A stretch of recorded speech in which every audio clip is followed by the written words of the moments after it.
पुण्याच्या IT हबमध्ये राहणाऱ्या लाखो लोकांना हिंजवडीचे ट्रॅफिक माहीत आहे, पण इथल्या डोंगरावर वसलेले एक राजाची गोष्ट खूप कमी लोकांना माहीत आहे.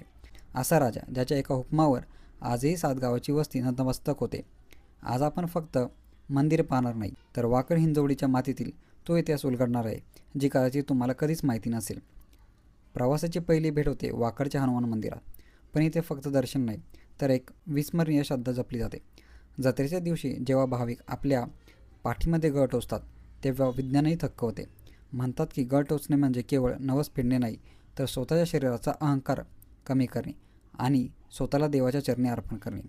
ज्याच्या मनात भीती नाही आणि ज्याच्या हृदयात हनुमान आहे, त्याला ना रक्ताचा थेंब येतो ना वेदना होतात.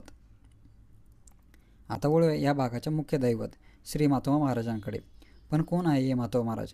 अनेकांना वाटतं हे फक्त स्थानिक दैवत आहे, पण मातोबा महाराज म्हणजे साक्षात महादेवाचे मल्ले अवतार. असे मानले जाते की मातोबा महाराज हे मूळचे कनेरसरचे, पण हिंजवडीच्या निसर्गावर आणि इथल्या भक्ताच्या प्रेमापोटी त्यांनी या डोंगराला आपलं कायमचं घर केलं. हिंजवडीच्या म्हातोबा आणि कोथरूडचे म्हातोबा हे एकमेकांचे भाऊ मानले जातात.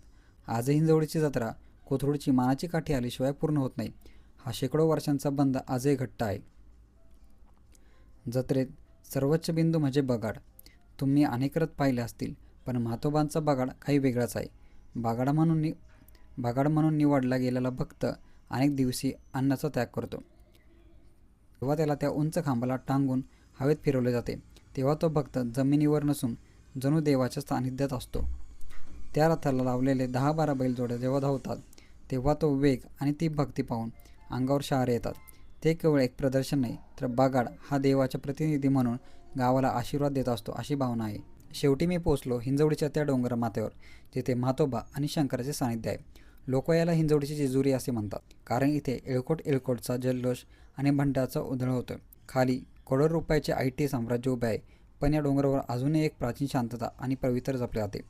मित्रांनो, हिंजवडी म्हणजे फक्त कोडिंग किंवा सॉफ्टवेअर नाही, तर ती म्हातोबाची कृपा लाभलेली पुण्यभूमी आहे.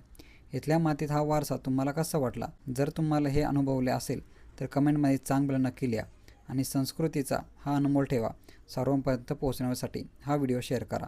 धन्यवाद.